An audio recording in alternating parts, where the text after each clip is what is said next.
Bună seara și bine vă găsesc și vă regăsesc astăzi aici alături de mine. Suntem într-o nouă săptămână de îndrumare. Am ajuns la ediția cu numărul 38 din săptămânile noastre de îndrumare cu o nouă temă. Vom dezbate un subiect, zic eu, destul de interesant și destul de controversat, așa cel puțin din 2020 încoace, cred că multă lume s-a confruntat cu el. E vorba de gust și miros, sau mai exact reactivarea gustului și a mirosului, pentru că știm că în urmă cu ceva timp o bună parte dintre oameni au avut cele două simțuri destul de afectate. O parte dintre persoane și persoanele cu care eu am vorbit și am interacționat au avut atât situații de a rămâne în totalitate fără gust și miros, dar și situații în care gustul și mirosul au fost alterat, dacă putem să spunem așa. Am pentru voi și o prezentare. Am să dau și un share screen. Am să vă rog doar dacă poate cineva să-mi confirme că se și vede ecranul la voi. Oh, ok, mulțumesc frumos. Hai să vorbim puțin legat de gust și de miros. Simțul mirosului este strâns legat de simțul gustului și aici am să vă dau așa o provocare. Vreau să vă imaginați, sau o bună parte dintre voi, mai ales cei care sunteți consumatori de cafea, cum ar fi cafeaua dacă nu ați avea miros? Da? Pentru că o bună parte din persoanele care consumă cafea sunt în primul și în primul rând atrase de acel miros de cafea, ceea ce și experții, mai ales cei în gastronomie, îl denumesc sau îl definesc ca și aromă. Aroma este de fapt combinația dintre miros și gust. Deci aroma este mult mai amplă decât gustul, dacă ar fi să o spunem așa. Cum v-am zis și aici, multe dintre aromele pe care le percepeți când mâncați sunt, de fapt, detectate de receptorii olfactivi și creierul le integrează într-o experiență unificată ca și gust. Asta înseamnă că atunci când ne pierdem mirosul, și gustul este afectat foarte tare. Automat, mâncarea are un alt gust și pot să vă confirm că inclusiv se pierde plăcerea de a mânca, plăcerea aceea de a savura mâncarea. Mirosul și gustul sunt de asemenea legate și de partea emoțională, pentru că de foarte multe ori atât mirosul cât și gustul îl putem asocia cu multe emoții puternice, cu amintiri și aici nu pot să nu mă gândesc la ceea ce experimentăm cu toții, cred, în perioada Crăciunului, atunci, sau, mă rog, în sezonul rece, atunci când apar portocalele pe piață. Cine nu se gândește la Crăciun atunci când ne gândim la portocale sau când simțim pentru prima dată în sezonul rece acel miros pe care le emană o portocală? Da, deci asta înseamnă că atunci când vorbim de gust și de miros, e automat implicat și creierul limbic, acolo unde sunt cazate, dacă putem să spunem așa, emoțiile noastre. Și v-am și dat aici un exemplu, pe lângă cel cu portocalele, mirosul proaspăt de pâine coaptă. La fel, poate aduce în minte momente petrecute cu familia sau momente de sărbătoare din copilărie. Și exemplele clar pot continua. Un lucru interesant e că noi, ca oameni, suntem, printre toate celelalte mamifere, vietățile cu cel mai slab miros, dacă e să o luăm așa. Noi, chiar dacă ne ghidăm și cu ajutorul mirosului și putem să aflăm multe informații din mediul înconjurător, totuși, din restul mamiferelor, noi avem cel mai slab miros. Și continuăm să-l pierdem sau continuăm să îl degradăm pe măsură ce înaintăm în vârstă. Se știe că bărbații au un miros pe care îl pierd mult mai ușor față de femei și cumva media aceasta începe să scadă odată cu vârsta. Undeva între 30 și 60 de ani începe să se degradeze tot mai mult. Asta nu înseamnă că nu există rezolvare sau că nu putem să facem ceva ca să încetinim tot acest proces, dar nu doar vârsta stă la baza, dacă ar fi să spunem așa, cauzele care duc la pierderea mirosului și a gustului. Putem să vorbim de asemenea de diverse alergii, inflamații la nivelul tractului respirator, dar cred că cu toții ați experimentat măcar o dată să aveți așa un nas foarte înfundat și pur și simplu să nu reușiți să respirați, da? Să respirați pe gură, dar să nu simțiți niciun fel de miros. De asemenea, atunci când nasul este înfundat, da, și avem acolo sinusurile inflamate, totul este plin de mucus, automat și gustul este afectat. Un alt factor ar putea să fie dezvoltarea anormală a cavității nazale și aici putem să vorbim de deviațiile de sept, de exemplu. Uite, un alt exemplu ar putea să fie polipii nazali, da, care pur și simplu opresc circulația aerului, circulația normală a aerului, atunci când noi inspirăm sau expirăm și pot afecta într-adevăr și mirosul.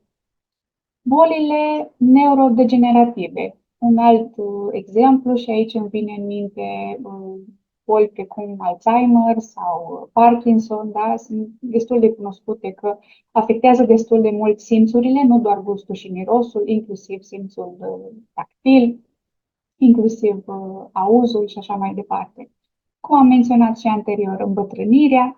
Un alt factor ar putea să fie dezechilibrele hormonale, expunerea la diverse substanțe chimice și aici îmi vin în minte persoanele care lucrează în tot felul de medii toxice, în tot felul de fabrici unde se produc diverse substanțe, da? Automat poate fi afectat atât mirosul cât și gustul sau chiar și consumul de alcool sau chiar și fumatul, pentru că, din păcate, ele încarcă foarte mult limfa.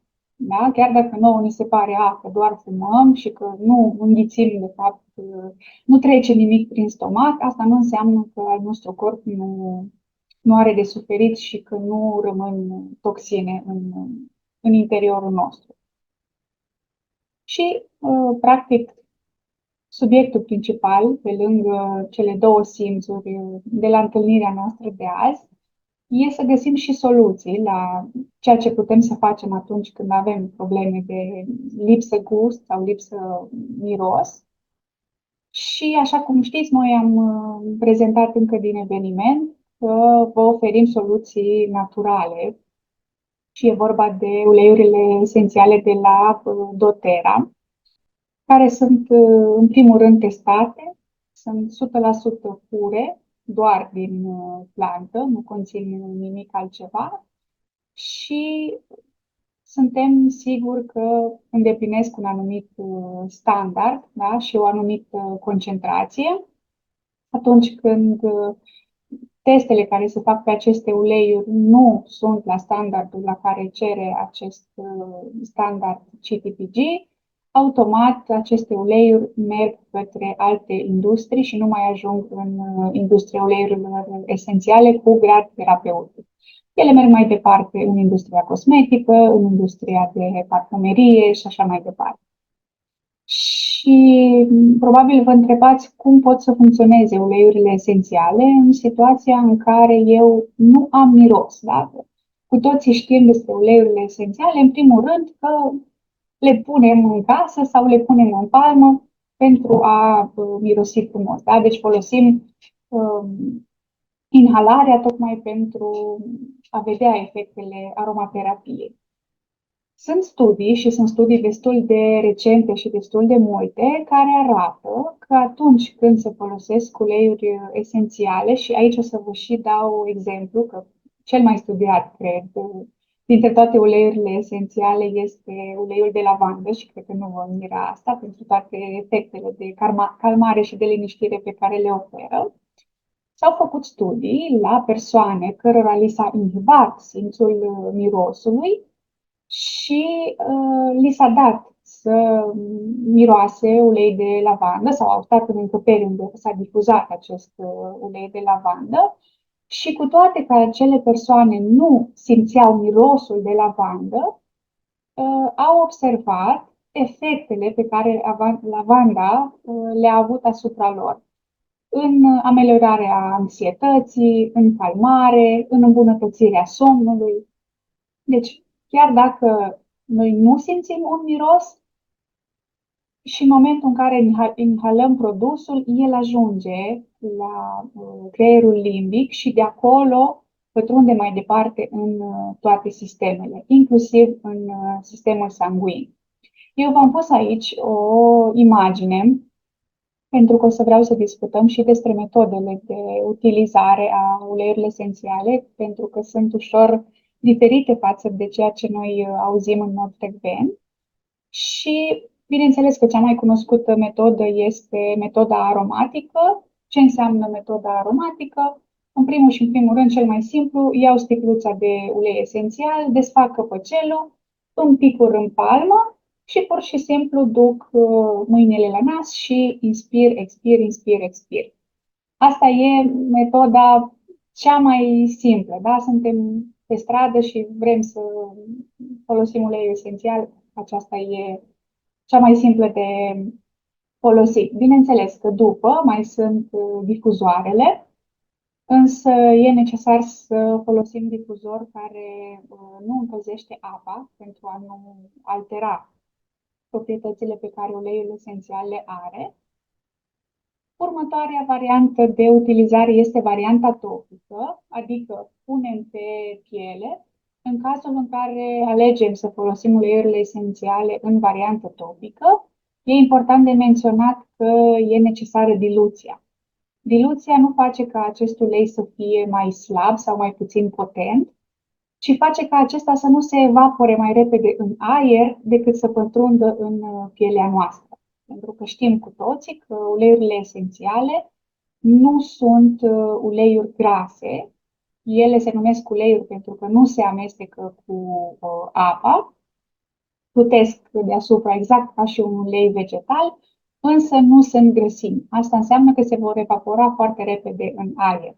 Și atunci, dacă noi vrem să-l aplicăm pe corp, e necesar să avem o bază de grăsime, tocmai ca acesta să nu se evapore mai repede și să ajungă să pătrundă în piele și să fie absorbit de fluxul sanguin.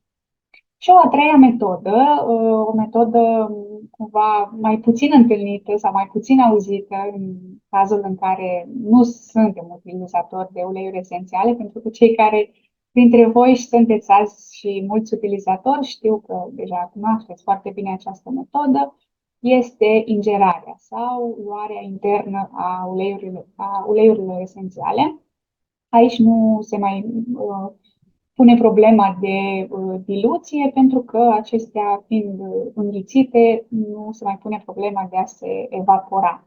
Cum putem să luăm intern uleiuri? Într-adevăr, nu toate uleiurile se pot lua intern, este specificat pe fiecare dintre ele care este și pentru consumul intern. Dar, în primul și în primul rând, cea mai simplă metodă e să luăm și să picurăm puțin pe limbă sau sub limbă, 2-3 picături, și după să luăm o gură, două de apă. O altă variantă ar fi să punem în paharul de apă. E o variantă pe care eu personal nu o agreez foarte mult, tocmai ce am zis înainte, uleiurile nu se amestecă cu apa, plutesc deasupra și practic rămânem cu uleiul esențial pe marginea paharului și atunci cumva, din punctul meu de vedere, o parte din ulei se risipește. O altă variantă ar fi capsulele vegetale, inclusiv adăugate în mâncare, da? Pentru a obține un gust mult mai bun. Avem chiar combinații care ajută în acest sens, gândite special pentru a condimenta mâncarea. Și, așa cum v-am zis, v-am și pus aici imaginea în care vă exemplifică ce se întâmplă atunci când noi inhalăm un ulei. El oricum ajunge la receptorii olfactivi, chiar dacă ei, să zicem așa, sunt inactivi, mai departe ajung la bulbul olfactiv, neocortex și în sistemul limbic. Și așa cum am zis, din sistemul limbic ei mai departe ajung în sistemul nostru nervos, ajung spre glandele suprarenale, glanda tiroidă, glandele reproductive și inclusiv în fluxul sanguin. Ce vreau aici să mai menționez este legat de doze și supradoze sau frecvența cu care se pot folosi sau se pot ingera aceste uleiuri. Ele fiind naturale și corpul le recunoaște, știe ce să facă cu ele, nu este ca un produs sintetic care pur și simplu inhibă celula, da, o îmbracă astfel încât ea să nu mai poată să reacționeze. Acestea sunt metabolizate între 2 ore jumătate și 4 ore, după care sunt eliminate. Cel mai simplu, corpul le elimină prin urină, prin fecale, dar se poate face inclusiv prin transpirație. De asta noi întotdeauna recomandăm mai bine mai puțin, dar mai des. Da? Deci nu punem câte 10 picături deodată și mai revenim încă mâine cu 10 picături. Mai bine punem acum o picătură și mai punem peste 3 ore, astfel încât ele să fie permanent în sistemul corpului. Atunci când vrem, bineînțeles, să rezolvăm ceva, când avem o provocare. În cazul în care vrem să facem să le folosim doar pentru a avea o stare de bine, pentru un ușor detox. În cazul ăsta, atunci da, e suficient să le iei poate dimineața sau poate seara, în cazul în care vrei să-ți îmbunătățești somnul. Însă atunci când e o provocare de sănătate, acolo trebuie insistat. Am să vă prezint și protocolul pe care noi l-am gândit special pentru această provocare, pentru gust și pentru miros. Dar înainte de a-l prezenta, vreau să vă menționez așa câteva detalii. Nu pot să nu vin cu câteva cunoștințe și din zona de nutriție. Ce e foarte important să înțelegem, că chiar dacă vorbim de nas, chiar dacă vorbim de miros, este tot parte din sistemul digestiv.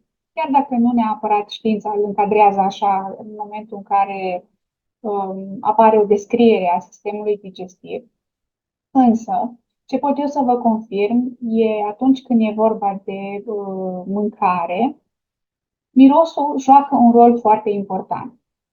Atunci când avem mâncarea pe foc, de exemplu, da? Gătim mâncare și începe să miroase în bucătărie, în casă, a mâncare și ajunge la nasul nostru, creierul nostru deja primește semnalul de hai să secretăm sucuri gastrice pentru că urmează să vină mâncare. Deci nu e necesar ca noi să punem mâncare în gură ca aceste sucuri gastrice să înceapă să fie deja secretate. Și aici o să vă dau un exemplu pe care cred că o parte dintre voi l-ați mai auzit, mai ales dacă ați fost la seminariile pe care eu le-am mai prezentat. E vorba de persoanele care lucrează în restaurante. O să vedeți că o bună parte dintre ei, da, un procent destul de mare din aceste persoane, se plâng de diverse afecțiuni digestive și aici mă refer la afecțiuni la nivelul stomacului. Da, tot felul de arsuri, tot felul de reflux. De ce se întâmplă asta? Păi, în primul și în primul rând, pentru că ei stând într-un loc în care constant miroase a mâncare, creierul lor constant trimite comanda către stomac, e necesar să te pregătești, da? Să secreți sucuri gastrice pentru că urmează să vină mâncare. Și atunci, clar, nu putem să omitem faptul că și simțul mirosului contează foarte mult în procesul digestiv.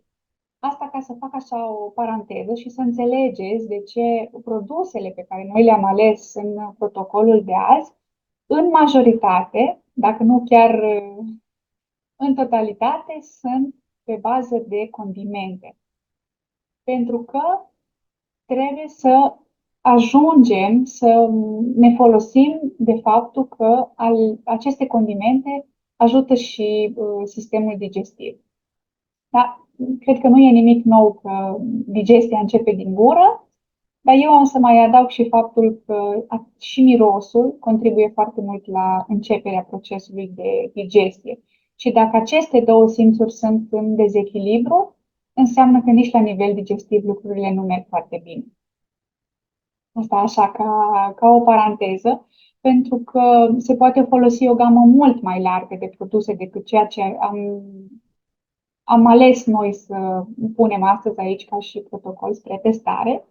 Însă, cel mai simplu, vreau să rețineți că e nevoie de condimente, da? Uleiuri esențiale extrase din condimente.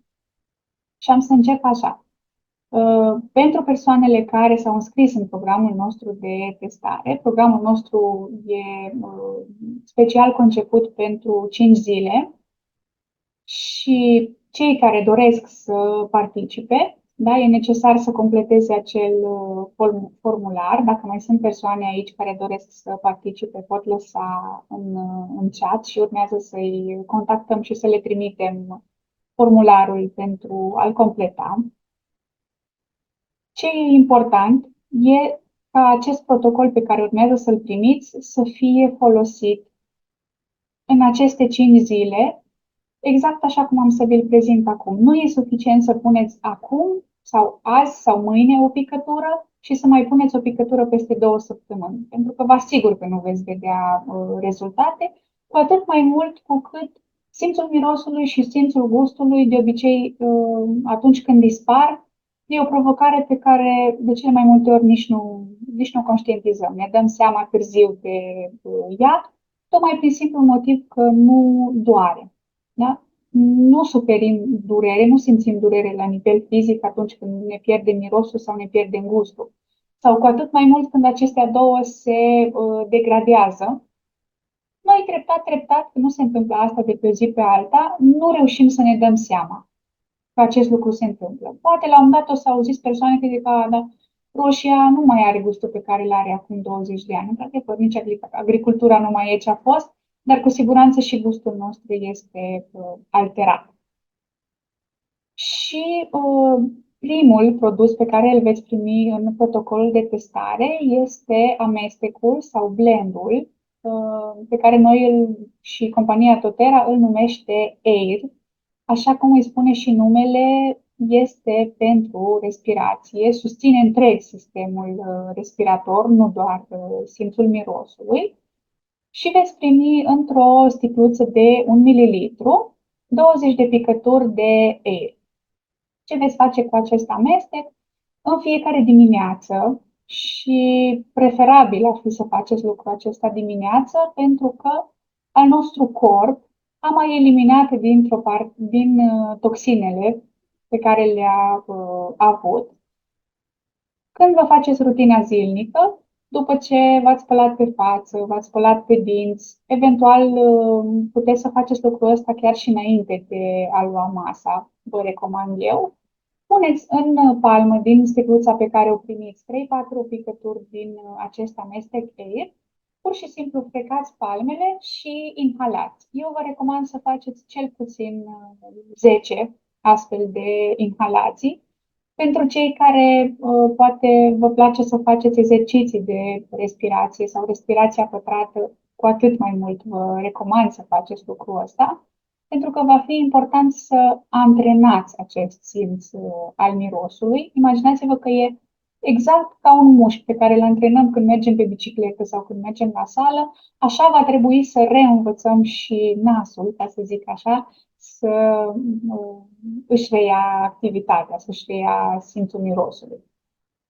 După care veți mai primi un amestec rolon, așa, într-o sticluță de 5 ml cu bilă, pe care îl veți folosi topic.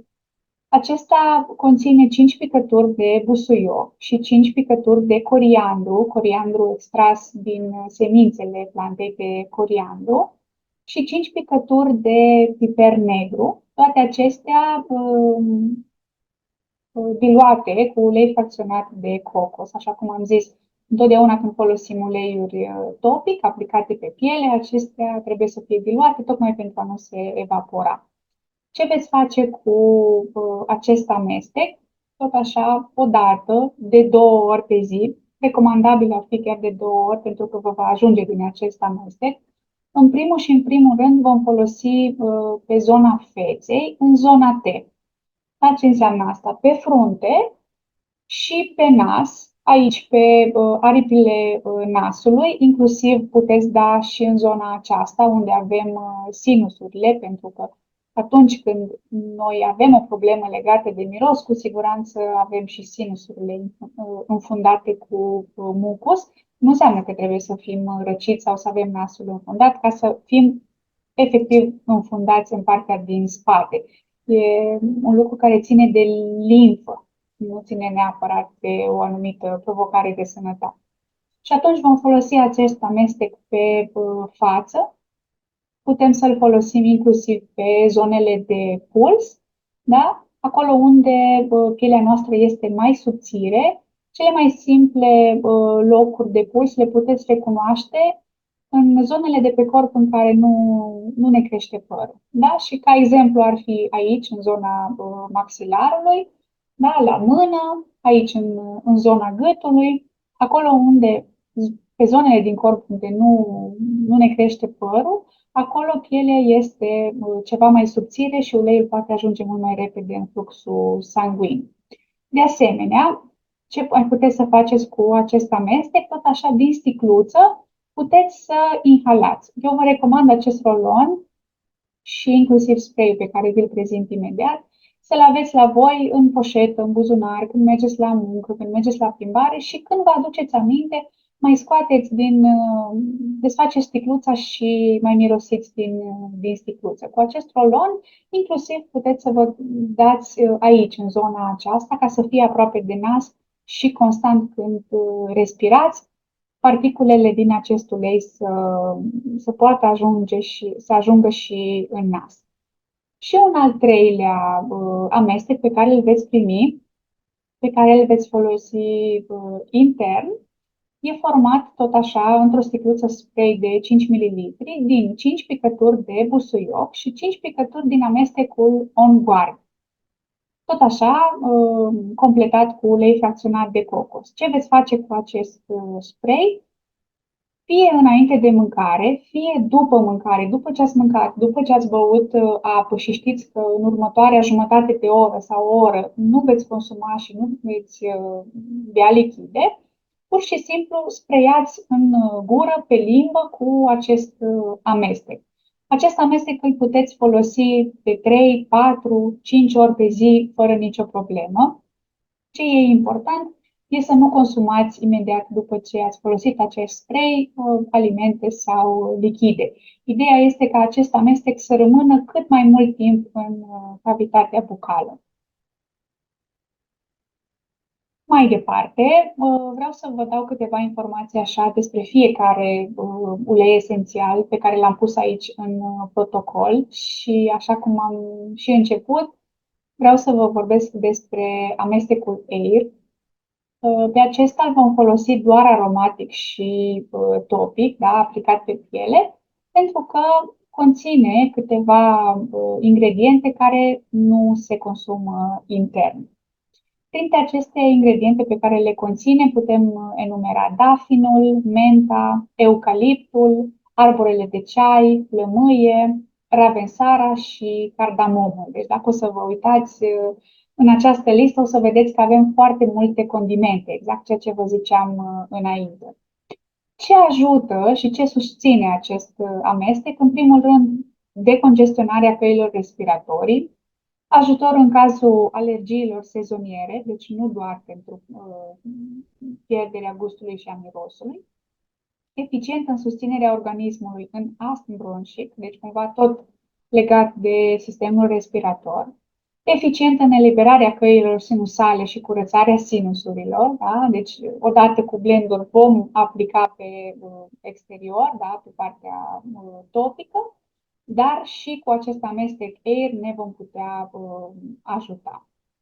Ajută la respirația corectă în timpul exercițiilor fizice, eficient în calmarea sfărăitului, eficient în atenuarea atacurilor de panică în timpul conștientizării respirației. Sunt doar câteva dintre beneficiile pe care acest amestec le aduce.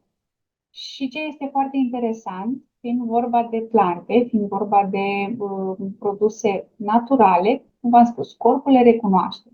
Și fiind volatile, acestea, ajungând la creierul limbic, automat vor lucra și pe partea emoțională. Și din punct de vedere emoțional, AIR se adresează persoanelor care nu au abilitatea de a lăsa în urmă durerea și suferința. AIR încurajează conectarea în relații și etapele fluxului firesc. Da? Și aici cumva vom fi atenți la cum se întâmplă respirația. Da? Pe expir, las totul să plece. Pe inspir, primesc tot ceea ce vine spre mine. Respirația este un instrument puternic pentru a curăța energia și pentru resetare. Asta mi-a plăcut foarte mult și am zis să o împărtășesc cu voi. Următorul ulei esențial este basil sau busuiocul, pe care îl putem folosi atât aromatic, cât și topic, cât și intern de data asta. Da? Punem frunze de busuioc și în mâncare, înseamnă că și uleiul esențial se poate consuma. Ce face pe plan fizic acest ulei? Reduce inflamația, stimulează sistemul nervos. Da, știm că s-ar putea și receptorii nervoși să fie afectați în cazul în care rămânem fără gust sau fără miros și atunci avem nevoie de susținere și pe acest plan. Stimulează activitatea suprarenarelor, susține digestia, susține sistemul respirator. Pe plan emoțional, Basil lucrează cu credințele, gândurile, ideile și percepțiile limitative, obiceiurile învechite sau emoțiile de care ești agățat. El îți permite să te eliberezi de povești de care ți le-au transmis alții, care nu sunt ale tale și nu-ți mai servesc. Da? Deci să scăpăm de tot ceea ce nu avem nevoie, de tot balastul emoțional. Nu întâmplător, busuiocul este folosit inclusiv în biserică pentru purificare. Următorul ulei, coriandru. Și de aici o să vedeți că toate uleiurile, în afară de AIR, se pot lua și intern. Coriandru susține sănătatea ficatului și a rinichilor și nu întâmplător a fost ales coriander în acest protocol, pentru că am să vă explic mai încolo, după ce termin cu prezentarea uleiurilor, e foarte important dacă vrem să ne recăpătăm în principal gustul și mirosul ca și simțuri, să ne păstrăm limfa curată. Și am să vă explic imediat și de ce. Și atunci, automat, trebuie să susținem și sănătatea ficatului și a rinichilor, da? Care sunt tot organe care ajută organismul să se detoxifieze în mod natural.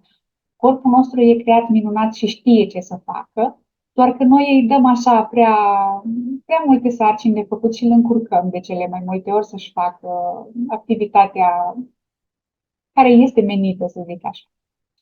Susține sistemul digestiv, poate combate crampele abdominale, flatulența, balonarea, constipația, de ajutor în iritațiile pielii, previne și înlătură infecțiile microbiene, da? Și aici putem să vorbim de zona aceasta a gâtului, reglează tensiunea arterială, reduce colesterolul din sânge și oferă inclusiv un aspect sănătos al tenului. Din punct de vedere emoțional, coriandrul ne oferă curajul de a ieși din tipare, de a ne asculta intuiția, de a respecta vocea interioară și de a prelua controlul asupra emoțiilor noastre. Combate sentimentele de autotrădare și lipsă de respect față de propria persoană și nevoia continuă de aprobare a celor din jur. Următorul ulei, și zic eu un ulei foarte puternic, este uleiul de piper negru, care știm că este puternic și ca și condiment atunci când îl folosim în mâncare. Reduce fragilitatea eritrocitelor și crește aportul de oxigen, stimulează circulația și crește diametrul vaselor de sânge și în felul acesta circulă mai repede prin corp. Protejează leucocitele, are rol hematoprotector și hematogenerator, este un antioxidant puternic, are acțiune neuroprotectoare. Deci exact ceea ce vă spuneam înainte legat de sistemul nervos. Black pepper ne invită să săpăm adânc pentru a înțelege rădăcina acestor comportamente și sentimente neînțelese cu adevărat. Ne poate sprijini să putem reaprinde flacăra sufletului, să ne alimentăm motivația și energia înaltă. Și aici o să mai fac așa o mică paranteză și vă spun că persoanele cu diferite dependențe, inclusiv de fumat, se pot folosi de acest black pepper în cazul în care vor să renunțe. E un aliat foarte bun. Și ultimul amestec, dar nu cel din urmă, amestecul On Guard, sau așa cum îi spune numele, gardianul, pentru că efectiv este ca un gardian pentru sănătatea noastră și conține ca și ingrediente portocală sălbatică, puișoare, scorțișoară, rozmarin și eucalipt. Pentru ce ne folosește pe plan fizic? Pentru menținerea sănătății funcției imune, alinarea gâtului iritat, exact ce v-am zis, în cazul în care aici există o provocare de sănătate, automat poate fi afectat și gustul și atunci ne folosim de acest ajutor. Ajută la eliminarea puroiului din gât, susține sănătatea funcției respiratorii, susține sănătatea tractului urinar, susține digestia și inclusiv este un ajutor în igiena orală. Ați văzut la începutul prezentării, v-am pus acolo o imagine cu limba noastră și felul în care detectează gusturile, da? Și atunci, automat, dacă un guard ajută la igiena orală, cu siguranță ajută inclusiv la curățarea limbii. Uite, un alt lucru pe care vreau să-l menționez aici este acea tehnică de oil pulling, în care putem să folosim inclusiv uleiuri esențiale, punem 2-3 picături din acest amestec în guard sau chiar și un alt condiment. Luăm aproximativ o lingură de ulei de măsline sau ulei de floarea soarelui. Ce ulei vegetal avem noi acasă, doar că important e să fie curat, să fie presat la rece. Și pur și simplu cu tot acest amestec de ulei esențial și ulei vegetal, îl plimbăm prin gură pentru aproximativ 10 minute, 15, 20 de minute, fiecare cât are timp dimineața, după care se scuipă acest amestec, da? Deci nu se înghite și ne spălăm în mod firesc pe dinți. Va curăța mult, mult mai bine și având în vedere că gustul este detectat pe limbă, atunci când avem o limbă curată, cu siguranță va ajuta foarte mult în acest proces. Ca o mențiune, ce mai puteți să faceți, foarte mare atenție în fiecare dimineață la igiena orală. În momentul în care vă spălați pe dinți, nu uitați să curățați și limba. Puteți folosi pentru asta periuța cu care vă spălați pe dinți, dar puteți folosi inclusiv o linguriță de bucătărie și efectiv faceți mișcări prin care luați toate acele depuneri care se fac pe limbă pe timpul nopții. Da? Deci dacă dimineața vă treziți cu limba albă sau cu tot felul de culori pe ea, înseamnă că al vostru organism și-a făcut treaba și a curățat tot ce a fost acolo. Și aia trebuie îndepărtat. Nu stăm cu tot ce e depus acolo pe parcursul zilei. Pentru că știu că sunt multe persoane care se trezesc și se duc și beau apă. Sau se duc și beau cafea și după aia se duc și se spală pe dinți. Nu vă ajutați corpul în felul ăsta pentru că pur și simplu înghițiți toate acele toxine pe care el s-a străduit să le scoată afară. Ca sprijin emoțional, acest amestec este indicat în special pentru persoanele care au o graniță slăbită din cauza unui fel de încălcare perpetuă a spațiului lor personal. Da? Aici nu pot să nu menționez și genul de persoane care nu pot să spună nu. Un guard ar fi aliatul lor de nădejde. Un guard ne dă tăria de a spune nu și de a decide să menținem limite clare. Vă mai fac câteva recomandări, pentru că știu că o parte dintre voi nu folosiți uleiuri esențiale și veți beneficia de protocolul pe care noi l-am gândit special în această seară. Însă avem aici și persoane care utilizează deja uleiuri esențiale Și dacă vă confruntați cu această provocare, vă mai puteți ajuta de întreaga gamă Air, care conține de la ulei esențial, la baton solid pe care îl puteți folosi pe zona pieptului, tot așa pe zona T, inclusiv sub nas. Mai puteți folosi de asemenea bomboanele Air. Nu pot aici să nu menționez și bomboanele On Guard, bomboanele de ghimbir, așa cum v-am zis, orice condiment e foarte binevenit. Vă mai puteți folosi de uleiul esențial de ghimbir. Amestecul Meta Power, deși este gândit ca un amestec pentru a regla metabolismul, de asemenea conține foarte multe condimente. Amestecul Zengest, pe care îl am și eu în seara asta aici, nelipsit, tot așa, un amestec special gândit pentru digestie și conține foarte multe condimente care vă ajută în acest sens. Copaiba, atunci când există inflamație în această zonă. Lemongrass, pentru a ajuta curățarea limfei. Arborele de ceai, cum am mai menționat, uleiurile extrase din condimente, câteva dintre ele ar fi anasonul, uleiul de chimen, cardamomul, casia, menta, menta creață, feniculul, sunt doar câteva din uleiurile pe care le puteți folosi extra pe lângă protocolul pe care vi l-am dat. Un alt lucru pe care îl puteți face, așa cum am menționat atunci când am prezentat protocolul cu uleiul Air, este respirația conștientă și puteți găsi foarte multe exerciții pe internet, inclusiv pe YouTube. Dacă scrieți respirație conștientă, vă dă acolo tot felul de materiale pe care puteți să le urmați. Bineînțeles, chiar și folosind uleiul Air dimineața. Nu în ultimul rând, cât mai mult timp petrecut în natură, pentru că simțul nostru, simțul mirosului este de foarte multe ori alterat și de poluarea de care suntem înconjurați, de aceea cât mai mult timp petrecut în natură la aer curat.